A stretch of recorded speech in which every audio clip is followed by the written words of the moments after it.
Здравствуйте, вы смотрите новости на телеканале БСТ. В студии Евгений Романов. В этом выпуске. Небывалая активность избирателей. Для нас это праздник.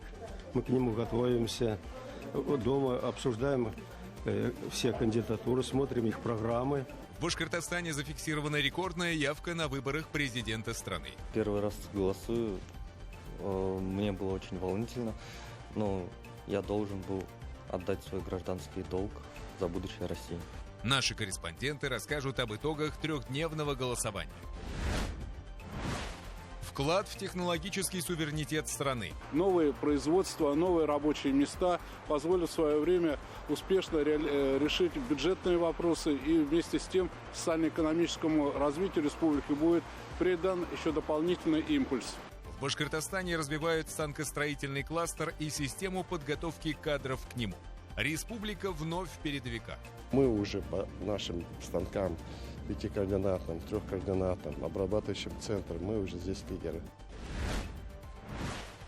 Первый выход в люди. На самом деле нам очень повезло, что мы можем сейчас с такого расстояния наблюдать за этими прекрасными животными. Потому что, как говорят сотрудники природного парка, особо близко к себе зубры не подпускают. А тут настоящая удача. Либо они уже попривыкли к человеку. Спустя почти год после заселения покажем, в каких условиях живут белорусские зубры и как они перенесли свою первую зиму на территории Башкортостана. Эта партия у нас прошла адаптационный период, получается, успешно, очень спокойная.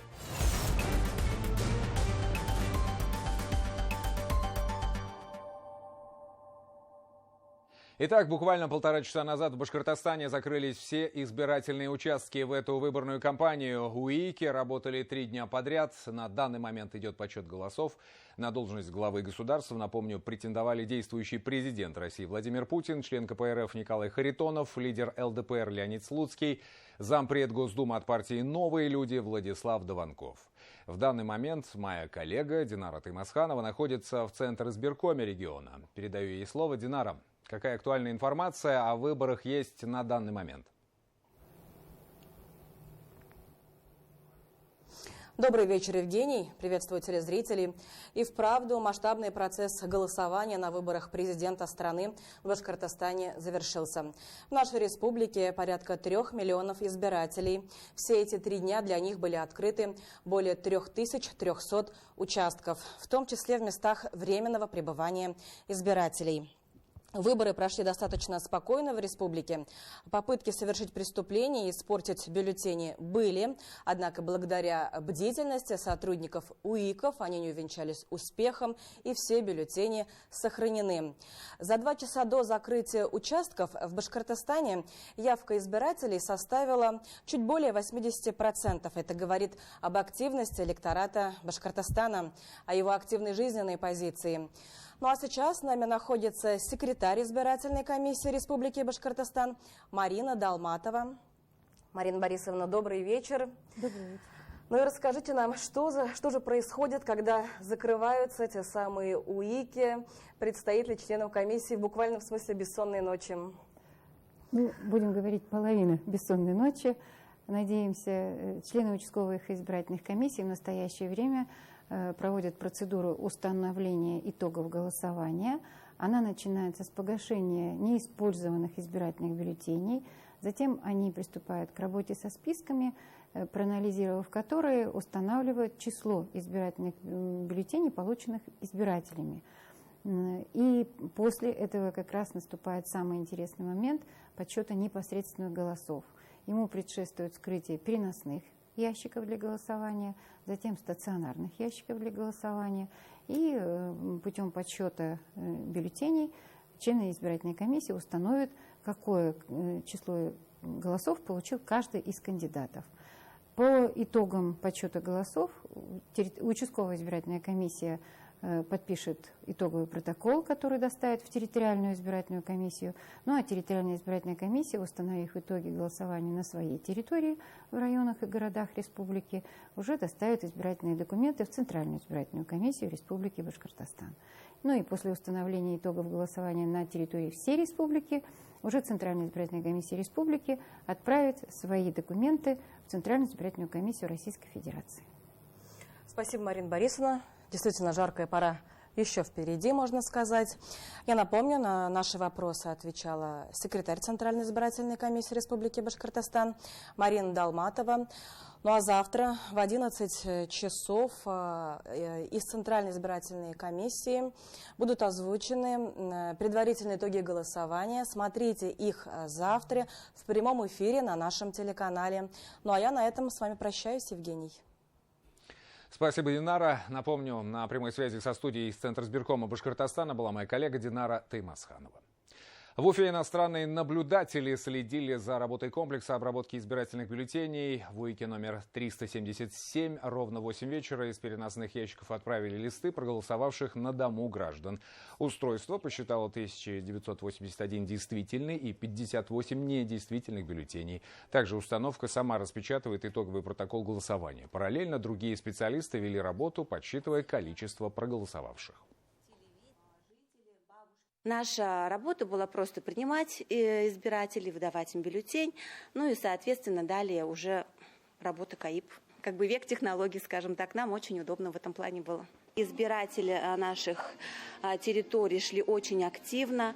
15 марта у нас была очень большая явка, дальше уже, конечно, немного на снижение, но тем не менее такого ажиотажа избирателей, такого положительного настроя, мы не видели достаточно уже давно. Все эти 3 дня за тем, что происходило на выборах, пристально наблюдали журналисты. Для них работает общественный пресс-центр, в который продолжает стекаться вся актуальная информация по голосованию. На базе ОПЦ проходят брифинги с экспертами, представителями ЦИК, общественного штаба. На связи мой коллега Артур Шамсуддинов, который расскажет, что происходило в пресс-центре в течение этого дня. Евгений, приветствую. Сегодня в пресс-центре был, пожалуй, один из самых насыщенных дней. Оно и неудивительно, все-таки время подводить итоги. Мои коллеги работают в несколько смен. Кто-то пришел с утра, кто-то подошел ближе к вечеру. В данный момент здесь проходит брифинг с экспертами касаемо активности избирателей на текущих выборах. Совсем недавно в ОПЦ были представители штабов кандидатов в президенты, члены «Единой России». Например, рассказали про хакерские атаки на собственные серверы, что, однако, не помешало избирательному процессу. Члены КПРФ не стали спешить с прогнозами касаемо результатов выборов, но отметили высокую явку на всех участках. Ну и люди также подчеркнули, что по-настоящему живой интерес к выборам был. И отметили, что на участки на самом деле приходили целыми семьями. Причины, конечно, и в мотивирующих акциях. Вы знаете, не буду углубляться в их предвыборные лозунги, лишь скажу, что все представители кандидатов признают выборы состоявшимися. Эти выборы даже не на 6 лет определяют наше будущее, на несколько десятилетий определяют, потому что весь мир сегодня меняет ту модель развития, которая есть, и как мы эту модель сами сформируем, насколько общество будет готово к тому, чтобы напрячь свои силы, на то, чтобы перестроить какие-то направления деятельности. От этого будет зависеть наша конкурентоспособность, от этого будет зависеть наша позиция на мировой арене и в конечном итоге благосостояние каждого человека. На текущих выборах не было зафиксировано каких-либо серьезных нарушений, даже количество звонков в колл-центр существенно ниже, чем на предыдущих избирательных кампаниях. Эксперты связывают это с лучшей организацией избирательного процесса, все отточено до мелочей. Одним из новшеств, конечно, стала акция «Рахмат», которая также была своеобразным стимулом для прихода на участок. Изначально планировалось, что регистрация QR-кодов продлится до полуночи сегодняшнего дня, однако организаторы приняли решение продлить этот процесс до 20 марта. Все потому, что были проблемы с сайтами. Причины, кстати, опять же в хакерских атаках. Ну и сам розыгрыш суперпризов состоится 22 марта. Даже вот те редкие провокации, которые, к сожалению, имели место быть, они подстегнули людей, участников, ах, вот такие, и пошли они, мне кажется, еще больше на избирательные участки и проголосовали.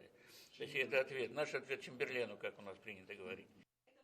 Ну и в ОПЦ также сегодня приходили иностранные наблюдатели. Я напомню, что за ходом голосования в Башкортостане смотрят представители из десятка стран. Многие отметили высокую организацию избирательной кампании и даже пообещали перенять в свои страны некоторые фишки, например, 3-дневный срок голосования.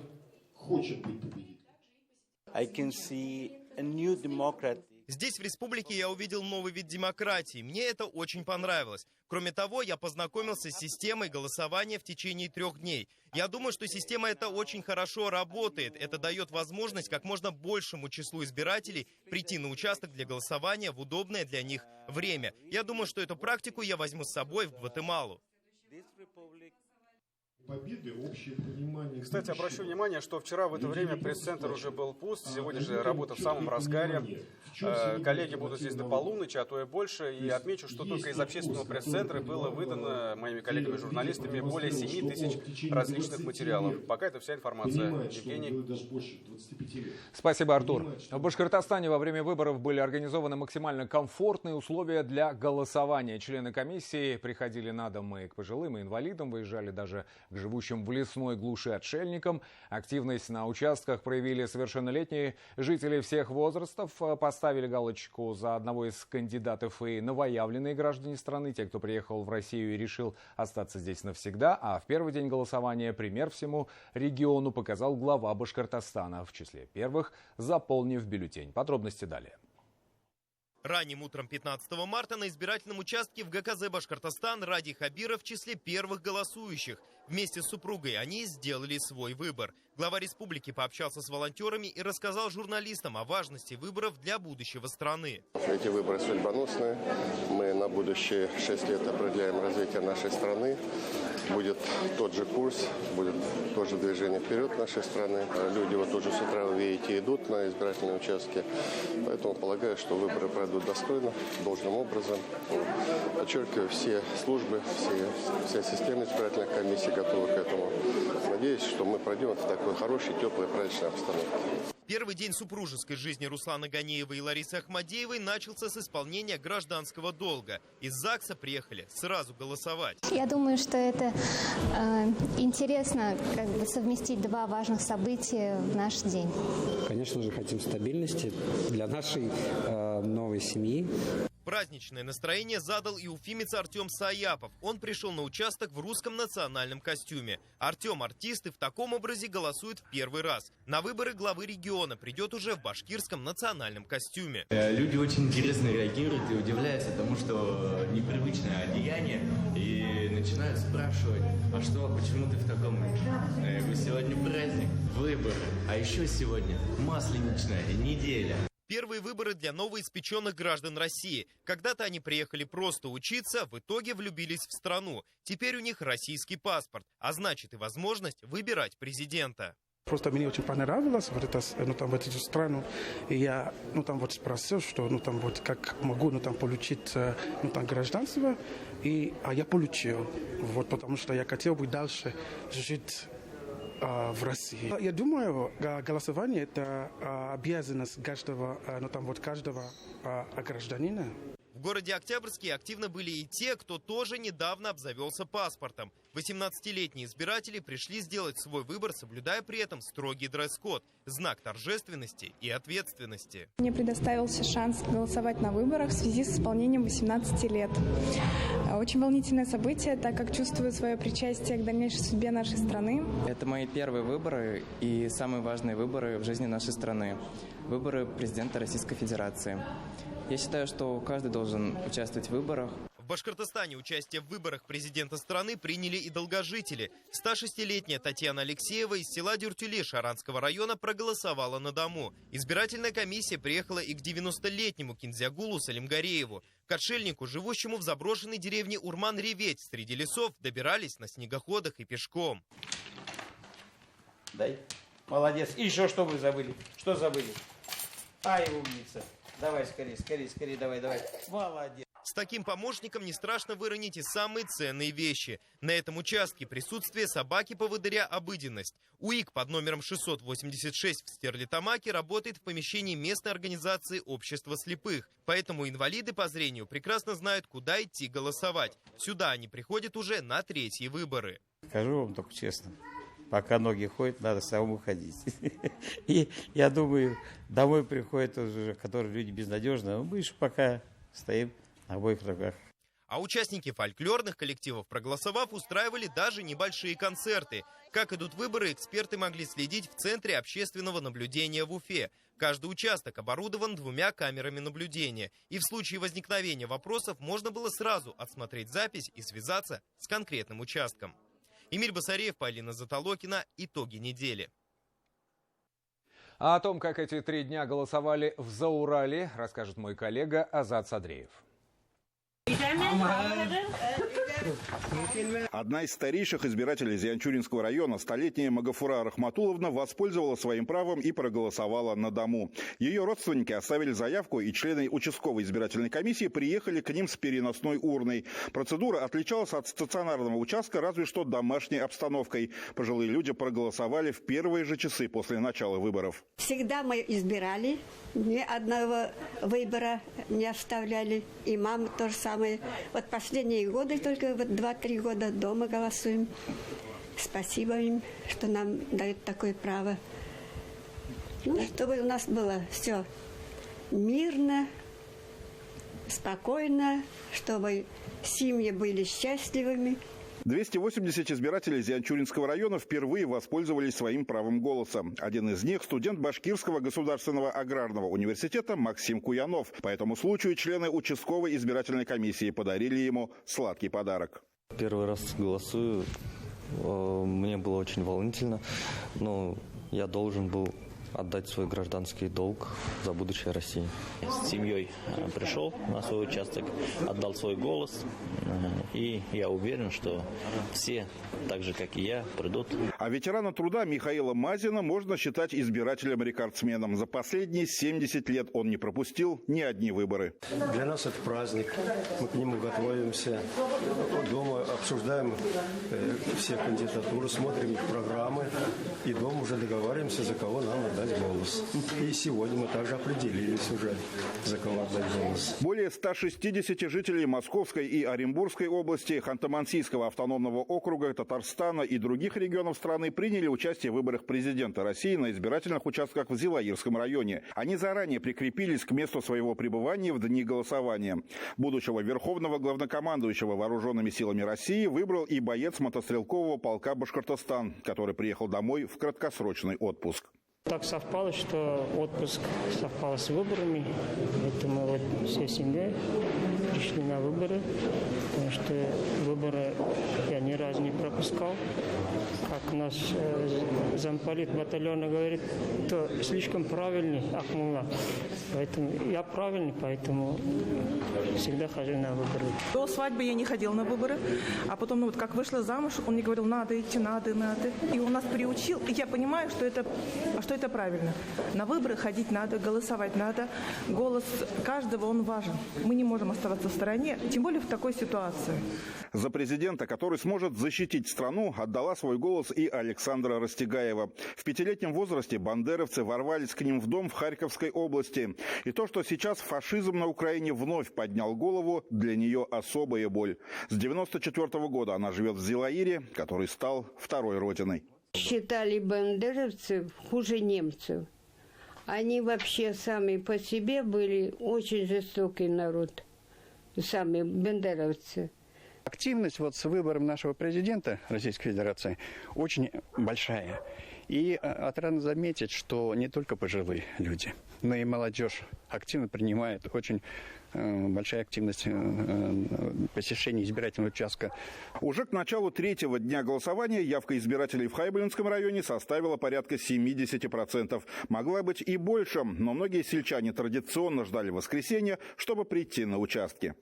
По привычке уже выборы постоянно проходили в воскресенье, поэтому, не нарушая традиции, решили прийти в воскресенье пораньше утром, чтобы исполнить свой гражданский долг, выбрать будущее для нашей страны. Да, нам дали вот такие вот выигрышные лотереечки. Мы сейчас зарегистрируемся обязательно, ну и надеемся на выигрыш. По словам наблюдателей, за 3 дня выборов в Зауралье они не зафиксировали серьезных нарушений, которые могли бы повлиять на итоги голосования. голосования. А сама процедура прошла в праздничной атмосфере, особенно в воскресенье. В последний день голосования октябрьцы смогли совместить приятное с полезным. Не только перевернуть очередную страницу в новейшей истории России и выбрать президента страны на ближайшие 6 лет, но и проводить зиму во время широкой Масленицы. Азат Садриев, Азат Ишбулатов, Руслан Галямов и Рустем Галямов. Итоги недели. Зианчуринский, Зилаирский и Хайбулинский районы.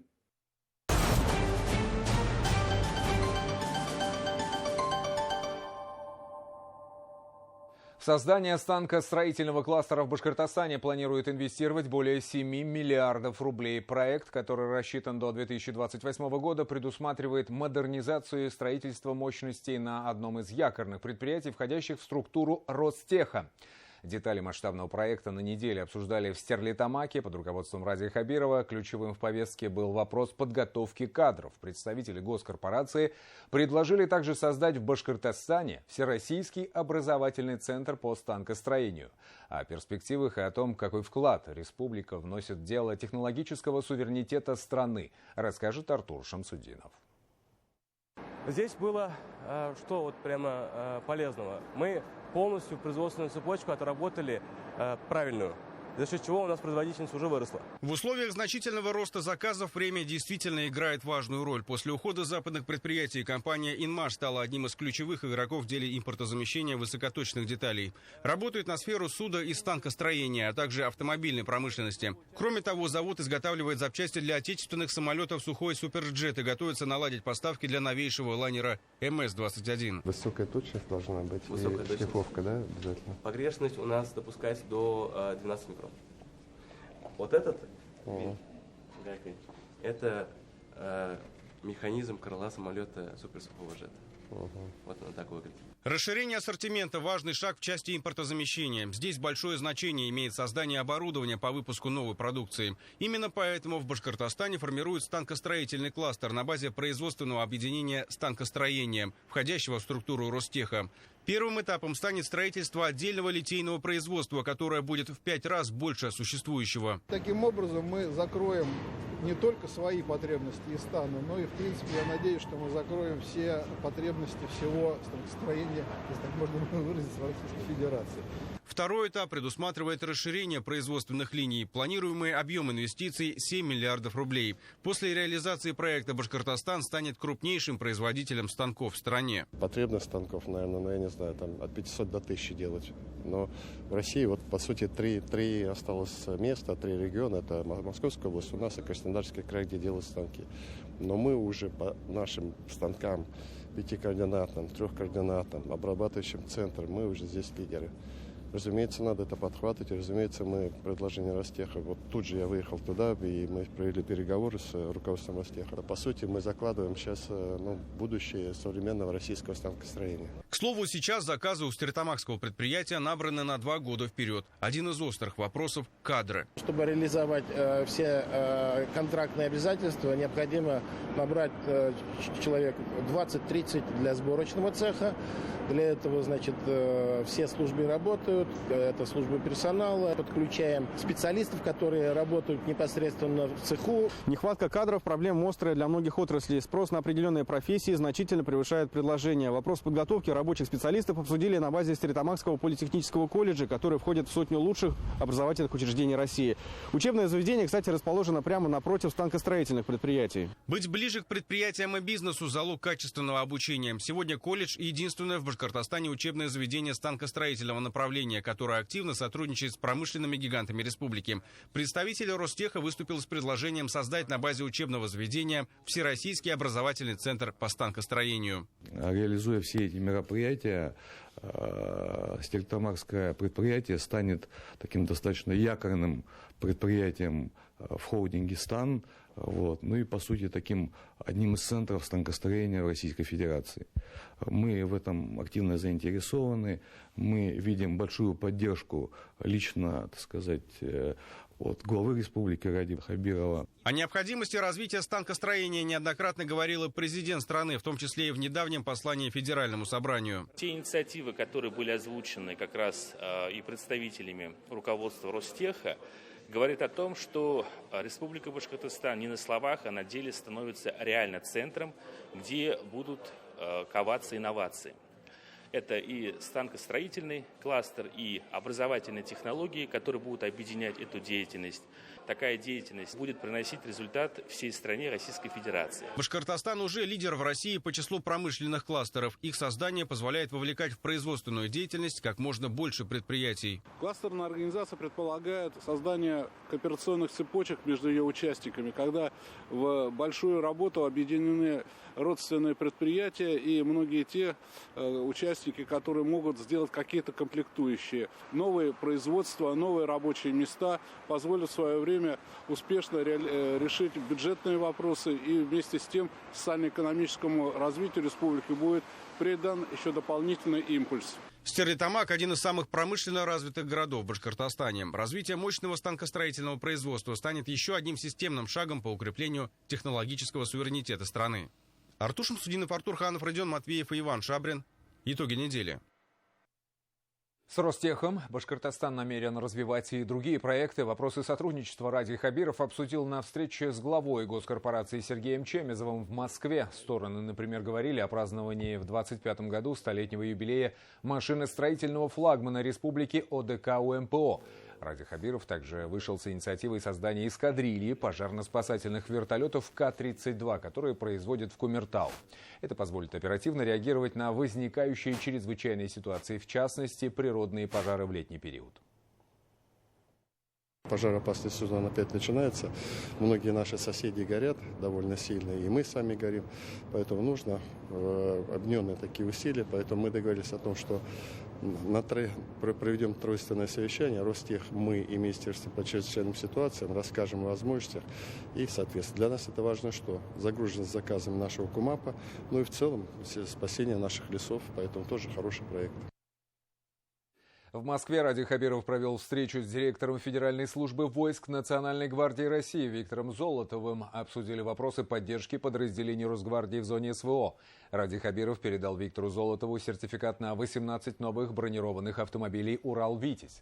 Глава Башкортостана в ходе рабочей поездки в столицу также посетил Национальный центр трансплантологии и поблагодарил Сергея Готье за сотрудничество, так как многие башкирские специалисты приезжают туда на стажировку. Глава региона навестил и уроженку Башкортостана, которая вместе с 10-месячным сыном была там в ожидании трансплантации печени.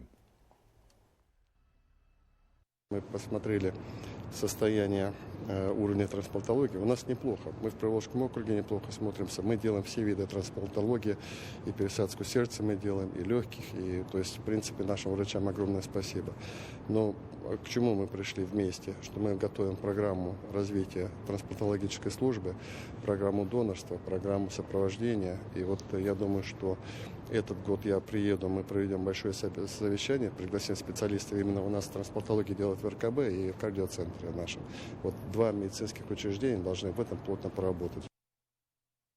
Второй год подряд Башкортостан становится лидером по количеству проектов, представленных на российский форум «Сильные идеи для нового времени». В этом году жители нашей республики предложили более 3000 идей. На неделе назвали 7 лучших из них. В торжественной церемонии награждения победителей принимал участие глава республики Ради Хабиров и генеральный директор агентства стратегических инициатив Светлана Чупшева. Из Конгресс-холла репортаж Руслана Батыргареева.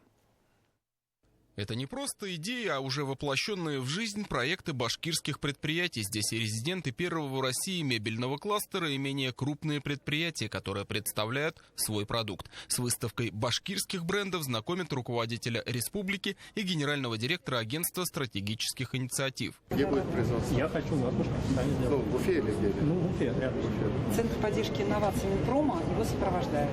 Эту коляску, оснащенную электроприводом и увеличенными задними колесами, Ильгиз Фазлыев сам разработал и воплотил в жизнь. Теперь программист из Уфы хочет растиражировать свое изобретение, чтобы тысячи таких же, как и он, сделали свою жизнь комфортнее. А совсем недавно Ильгиз разработал для людей с ограниченными возможностями здоровья электромобиль повышенной проходимости, который, как и эта коляска, управляется джойстиком. Этот транспорт сделан для того, чтобы именно люди могли ездить где хотят, в в черте города в данный момент, но чтобы они чувствовали именно свободу не на словах, а на деле. Этот транспорт имеет высокий клиренс, большие колеса и систему выдвижения, задвижения кресла. Чтобы человек на инвалидной коляске мог подъехать к этому транспорту, пересесть на кресло, и это кресло его обратно в кабину затащило бы.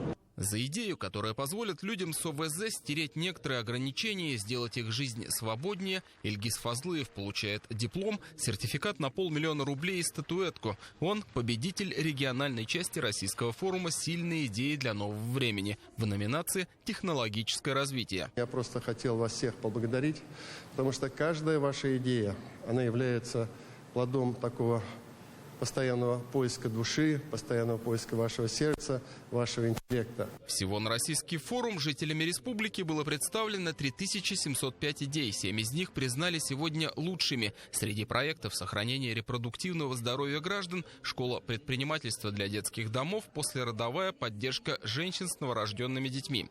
Вообще по количеству идей в этом году Башкортостан оказался впереди всех остальных регионов, отметила директор агентства стратегических инициатив. Также Светлана Чупшева высоко оценила инвестиционный потенциал региона. Республика Башкортостан является лидером по объему инвестиций, входит в топ-15 регионов страны, которые демонстрируют высокие показатели. И самое главное, что каждый год объем инвестиций растет в республике. В рейтинге инвестиционного климата республика также на достойном месте представлена, каждый год улучшая свои показатели. В общении с журналистами Ради Хабиров в свою очередь назвал плодотворным для региона сотрудничество с агентством стратегических инициатив. Для республики это и дополнительный опыт, и полезные практики. Мы всегда признательны агентству стратегических инициатив, что оно тоже не стоит на месте, и каждый год появляются новые продукты, либо новые идеи, либо новые форматы. Поэтому мы стараемся во всех участвовать. Вот вы видите форум «Новые идеи для нового времени». Вы видите, что мы активно участвуем, мы хотим в этом участвовать, и мы в республике создаем атмосферу, чтобы люди помогали туда, вот то, что называется, и определенные социальные лифты получали. Поэтому я считаю, что это один из наших главных партнеров в части развития каких-то интересных творческих мыслей и идей. Российский форум «Сильные идеи для нового времени» проводится во второй раз. Главная задача мероприятия – выявить и поддержать общественно значимые инициативы жителей Башкортостана, которые внесут вклад в укрепление суверенитета России и достижение национальных целей развития страны до 2030 года. Руслан Трагареев, Артур Ханов, Родион Матвеев и Сергей Галкин. Итоги недели.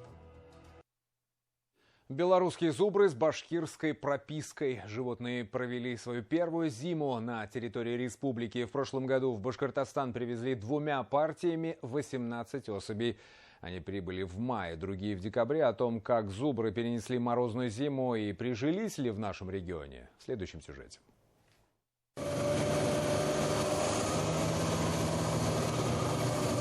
Реки, скалы со снежными шапками – это интерьер нового дома зубров. Предоставленная жилплощадь – одна из самых красивых республики. Мурадымовское ущелье. Зимой до пристанища животных добраться можно разве что на снегоходах. Первая майская партия уже вкусила свободу. Зубры же, которых привезли в конце декабря, пока в карантинной зоне. Эта партия у нас прошла адаптационный период, получается, успешно, очень спокойная.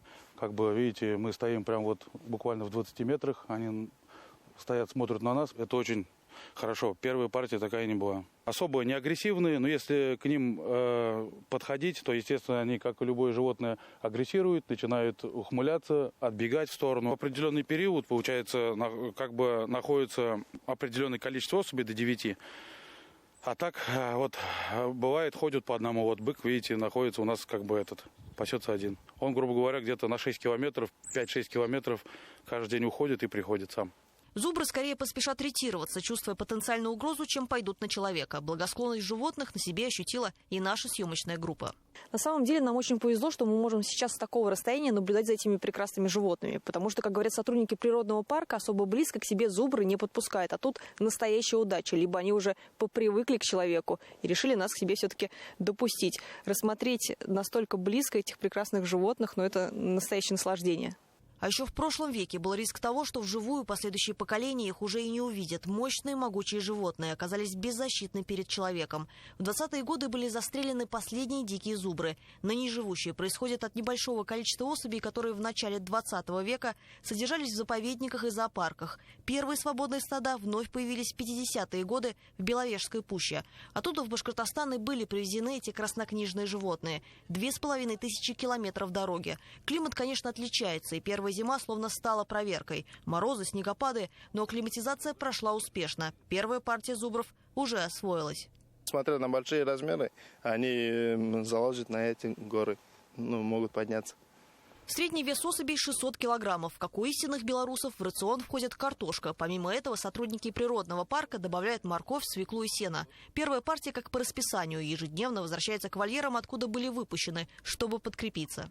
Сколько-то процентов веткорм питаемость.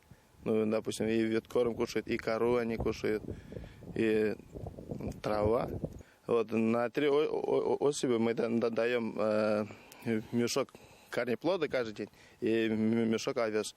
2 мешка получается. Зубры, и те, что пока на карантине, и те, что уже на воле, под присмотром специалистов природного парка. Но уже летом взглянуть на них получится и у туристов. 3 особи пока останутся в демонстрационном вольере. Здесь у нас будет установлена смотровая площадка высотой 5 метров для того, чтобы туристы приходили, поднимались, наблюдали за движением зубров. Как говорится, будет вестись трансляция, будет стоять монитор большой. Зубры под пристальным вниманием объективов находятся и сейчас. За особями наблюдают с помощью фотоловушек. Получаются такие вот кадры. В планах привезти еще несколько партий животных в последующие годы, но количество зубров может увеличиться уже скоро. В мае будет известно, появится ли первое потомство на башкирской земле.